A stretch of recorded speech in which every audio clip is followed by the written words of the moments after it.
Hello दोस्तों, मेरे channel सुख समृद्धि उपाय में आप सभी लोगों का हार्दिक स्वागत है। जैसा कि दीपावली आ रही है, दीपावली पर लक्ष्मी गणेश लाने बहुत ही शुभ माने जाते हैं। तो आज मैं उसी टॉपिक पर बात करूंगी। वीडियो के लास्ट तक बने रहना। वीडियो उपयोगी लगे तो लाइक सब्सक्राइब जरूर करिएगा, जो आगे वीडियो मिलती रहे। दीपावली पर घर में गणेश जी की प्रतिमा स्थापना करना बहुत शुभ होता है और गणेश जी लक्ष्मी जी की हम प्रतिमा लाते भी हैं। उनकी सूंड कौन सी दिशा में देती है शुभ लाभ, आप ये मैं इसी टॉपिक पर बात करूंगी, तो आप वीडियो में बने रहिएगा। आपने कभी गौर किया है कि भगवान गणेश जी की मूर्तियों में उनकी सूंड दाईं और कुछ में बाईं ओर होती है। गणेश जी को वक्रतुंड भी कहा जाता है। वर्क यानी मुड़ी हुई और तुंड यानी सूंड। आखिर किस तरफ सूंड वाले श्री गणेश जी पूजनीय हैं? आइए जानते हैं, उसी टॉपिक पर बात कर लेते हैं। दीपावली स्थापना के लिए अगर श्री गणेश जी की प्रतिमा लाने जा रहे हैं तो यह खबर आपके ही लिए है। क्या आपने कभी गौर दिया है कि भगवान गणेश जी की मूर्तियों में उनकी सूंड दाईं या कुछ में बाईं ओर होती है? गणेश जी को वक्रतुंड भी कहा जाता है। वर्क यानी मुड़ी हुई और तुंड यानी सूंड, जैसे मैंने बताया, आखिरी तरफ से पूजनीय होती है। लेते हैं दाईं तरफ वाली सूंड की बात। दाईं की ओर सूंड वाले गणेश जी को हठी संभाव का माना जाता है। उनकी प्रतिमाओं को घरों और ऑफिसों में स्थापित नहीं किया जाता है। इन्हें मंदिरों में स्थापित की जाती हैं। आमतौर पर दाएं हाथ की सूंड वाले गणेश जी को तंत्र विधि से पूजा किया जाता है और साथ ही दक्षिण दिशा में यमलोक है, वहाँ पाप पुण्य का हिसाब रखा जाता है, इसलिए इसे अप्रिय माना जाता है। इनकी पूजा पाठ आसान नहीं है। ऐसे गणेश जी की पूजा में किसी भी प्रकार की गलती नहीं होनी चाहिए। अब बात कर लेते हैं बाएं तरफ के सूंड वाले गणेश जी की मूर्ति।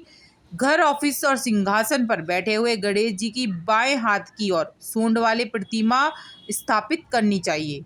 इनकी पूजा से घर में सुख, समृद्धि और शांति आती है। इससे शिक्षा, धन प्राप्ति, व्यवसाय उन्नति, संतान सुख, विवाह, सर्जन कार्य और पारिवारिक खुशहाली प्राप्त होती है। साथ ही घर के मुख्य द्वार पर गणेश जी की मूर्ति या तस्वीर लगाना शुभ भी माना जाता है। यहाँ बाईं ओर घूमी हुई सूंड वाले गणेश जी की स्थापना करना चाहिए। बाईं ओर घूमी हुई सूंड वाले गणेश जी विघ्न विनाशक होते हैं। इससे नकारात्मकता और लाइव और विपदाएं जो होती हैं, नेगेटिविटी ऊर्जा, वो सारी खत्म हो जाती हैं। अब बात कर लेते हैं ब्राह्य स्थान में रखने वाली गणेश जी की मूर्ति। गणेश जी की मूर्ति की स्थापना ब्राह्य स्थान में की जानी चाहिए। वास्तु में घर के मध्य भाग को ब्राह्य स्थान कहा जाता है। इस जगह का कारक पृथ्वी तत्व होता है। अगर घर में स्थापित प्रतिमा पीली मिट्टी की हो तो बहुत ही शुभ मानी जाती है। इस तरह हम घर में बाएं हाथ की तरफ जो सूंड वाली प्रतिमा होती है वो ब्राह्य स्थान में स्थापित कर सकते हैं। उससे घर के कई प्रकार के जो दोष होते हैं, वास्तु दोष होते हैं, वो सारे दूर हो जाते हैं। तो गणेश जी की जब भी आप प्रतिमा लाएं, इन चीज़ों का विशेष कर ध्यान रखें। याद रखें कि प्रतिमा कहीं से खंडित ना हो, क्योंकि बहुत जगह जगह से कहीं से टूट जाती है, दिखती नहीं है।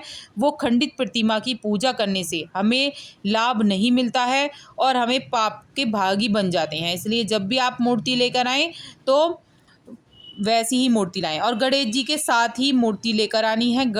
हर दिवाली पर गणेश जी की, लक्ष्मी जी के साथ ही पूजा होती है। इससे विशेष फल मिलता है और माँ लक्ष्मी की कृपा हमारे घर पर बरसती है। तो हर दिवाली पर आपको मूर्ति लानी चाहिए।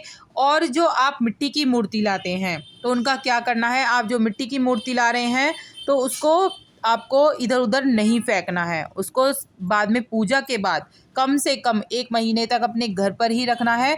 वैसे तो पूरे साल हमें रखना चाहिए, हमें अगली साल ही उसे विसर्जित करना चाहिए, तब वो दूसरी मूर्ति हम ला सकते हैं।